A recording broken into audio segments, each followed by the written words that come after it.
नमस्कार दोस्तों, मैं हूं आपका दोस्त भानु भार्गव और आप देख रहे हैं जीके विद भानु चैनल। दोस्तों, आज एनालिसिस देखेंगे सामाजिक विज्ञान का।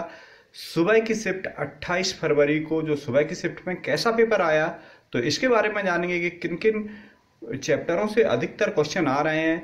इसमें हम सामाजिक विज्ञान के अलावा भी हिंदी, इंग्लिश और बाल विकास का भी एनालिसिस करेंगे और साथ में देखेंगे कट ऑफ कितना जाएगा। तो दोस्तों, आज के पेपर में देखते हैं किस टाइप से क्वेश्चन आए हैं। तो इसमें एक तो कल जो वंश से क्वेश्चन आए थे, मुगल वंश, तो आज मौर्य वंश। मैंने कहा भी था कल कि मौर्य वंश से लेकर के आप मुगल वंश तक कर लीजिए और उन्हीं से क्वेश्चन आ रहे हैं। तो दोस्तों, आज एक मैचिंग आ गई थी, मौर्य वंश, गुप्त वंश और इनकी राजधानियों की मैचिंग थी, तो ये आज क्वेश्चन आया है, आप अच्छे से कर लीजिए। ऋग्वैदिक काल के बारे में भी मैंने कल कहा था, सिंधु घाटी सभ्यता और ऋग्वैदिक काल आप करके जाइए। तो आज ये आया है ये चैप्टर, तो ये भी आप वेदों से रिलेटेड क्वेश्चन पूछे हैं। थोड़ा सा क्वेश्चन घुमा के पूछे, एकदम स्पष्ट तो नहीं पूछे, बट पेपर ओवरऑल मॉडरेट ही आ रहा है। और इसमें देखते हैं भूगोल। भूगोल आज कम पूछा है, जबकि कल भूगोल अच्छा पूछा था। आज इकोनॉमिक्स और हिस्ट्री से क्वेश्चन अधिक बने हैं। तो भूगोल में पूछा था गल्फ स्ट्रीम, जो गर्म जल धारा है, उसकी खोज किसने की, तो इस टाइप से क्वेश्चन आया है। गल्फ स्ट्रीम नहीं की थी इसकी। और बेल्ट घास के मैदान कहाँ पाए जाते हैं, तो ये मैदान कल भी आया था और आज भी आ गया। तो ये दक्षिण अफ्रीका में पाए जाते हैं। विधान परिषद या लोकसभा भंग करने का अधिकार किसे है, तो ये क्वेश्चन आया तो राष्ट्रपति को है। और विधानसभा का पूछा जाए तो राष्ट्रपति, राज्यपाल की अनुशंसा पर राष्ट्रपति करता है, तो ये क्वेश्चन आया। कुतुब मीनार का निर्माण किसने करवाया, ये क्वेश्चन आया। तो कुतुबुद्दीन ने इसकी नींव रखी थी और इसका कंप्लीट जो इसे करवाया इल्तुतमिश ने, तो ऑप्शन पे डिपेंड करता है ये। तो ये क्वेश्चन आया हिस्ट्री से। मिट्टी में, किस मिट्टी में जल धारण करने की क्षमता अधिक पाई जाती है, तो दोस्तों ये क्वेश्चन ज्योग्राफी से आया है।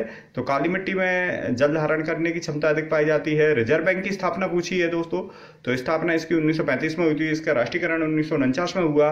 व्यापार, WTO यानी गेट वगैरह, ये आप इन चैप्टरों को अच्छे से याद करके ले जाइए।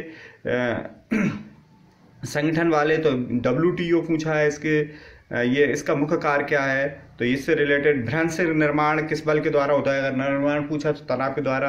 भ्रंश घाटियों से भी क्वेश्चन आ सकता है। आधा नदियाँ कौन सी नदियाँ बनाती हैं, तो ये नर्मदा ताप्ती बनाती हैं। दोस्तों, 1935 भारत सरकार अधिनियम से रिलेटेड क्वेश्चन आया, ये चैप्टर आप अच्छे से करके जाइए। ITCC का फुल फॉर्म पूछा है, तो ये आपको याद करके जाना है। नेक्स्ट क्वेश्चन, पंचवर्षीय योजनाओं से भी क्वेश्चन पूछे गए हैं। तो ये पंचवर्षीय योजनाएं किस किस सन में, इनका सन आप अच्छे से याद कर लीजिए। पंचवर्षीय योजना कल भी आई थी, आज भी आया। आज द्वितीय पंचवर्षीय योजना के बारे में पूछा है, इसमें किस पे अधिक जोर दिया गया, तो उद्योगों पर अधिक जोर दिया गया था। पल्लव वंश के बारे में हिस्ट्री में ये पूछा गया है, पल्लव वंश से रिलेटेड, तो ये आपको ध्यान रखना है। श्वेत क्रांति के जनक कौन थे, शिशु मृत्यु दर से भी क्वेश्चन पूछा है। आय, इनकम टैक्स से ये क्वेश्चन आया है, विधेयक से आया है। महात्मा गांधी का क्वेश्चन कल भी आया था, आज भी महात्मा गांधी छाए हैं। साथ में जलवायु पुरस्कार किसे दिया गया, तो ये पुरस्कार भी आप अच्छे से कर लीजिए। महात्मा गांधी ने पहला सत्याग्रह टॉलस्टॉय दक्षिण अफ्रीका में किया था, तो ये क्वेश्चन आया है। इंडिया का अगर आ सकता है चंपारण वाला। नेक्स्ट हम देखते हैं बाल विकास। तो बाल विकास में वही चैप्टर जो साइंस में रिपीटेड हो रहे थे, इससे पहले हिंदी के पेपरों में आए, जो पेपर हुए उनमें वही पेपर साइंस का बाल विकास का पैटर्न आ रहा है। पावलोव का सिद्धांत पूछा गया था, क्लासिकल कंडीशन वाला। थॉर्नडाइक से रिलेटेड क्वेश्चन आए थे, बुद्धिलब्धि से क्वेश्चन आया, अधिगम से भी आया, बच्चा कमजोर है तो किस पद्धति का प्रयोग करेंगे, प्रोजेक्ट विधि के प्रवर्तक कौन है, किलपैट्रिक। मूल्यांकन से रिलेटेड आया, विद्यार्थी के लिए कौन सी मूल्यांकन विधि अपनाई जानी चाहिए। जीन पियाजे का सिद्धांत आया, संज्ञानात्मक विकास का सिद्धांत। ये जीन पियाजे शुरू से ही आ रहा है, पावलोव, ये दोनों ये चैप्टर आप अच्छे से करके जाइए। इन्हीं से ही क्वेश्चन बन रहा है, बस थोड़ा सा घुमा करके क्वेश्चन पूछे जा रहे हैं। तो दोस्तों, ये बाल विकास का आप जो शुरू से ट्रेंड चला रहा है, वही वीडियो आप पिछले वीडियो मेरे आप देख सकते हो इस चैनल की प्लेलिस्ट पे जा करके, तो वो आप कर लीजिए। आपका बाल विकास में 20 से ऊपर नंबर आ जाएंगे। नेक्स्ट हिंदी का एनालिसिस देखते हैं। हिंदी में दोस्तों गद्यांश पद्यांश आ रहे हैं और साथ में उसी के साथ व्याकरण आ रही है। तो व्याकरण के 4-5 क्वेश्चन आते हैं। गद्यांश में जैसा कि आया कृष्ण की महिमा से रिलेटेड आया, पद्यांश में भी एक कालिंदी कुंभ से रिलेटेड आया, उसी से जो क्वेश्चन बने थे। और पेपर एकदम सरल आ रहा है शुरू से हिंदी का। 30 में से 29 नंबर ला रहे हैं स्टूडेंट अधिकतर। तो ये आप अलंकार से भी क्वेश्चन आया, अनुप्रास अलंकार पूछा गया, उपसर्ग प्रत्यय पूछा जाता है, पर्यायवाची पूछे जाते हैं, विलोम शब्द पूछे जाते हैं। तो ये आप हिंदी में करके जाइए। नेक्स्ट इंग्लिश देखते हैं।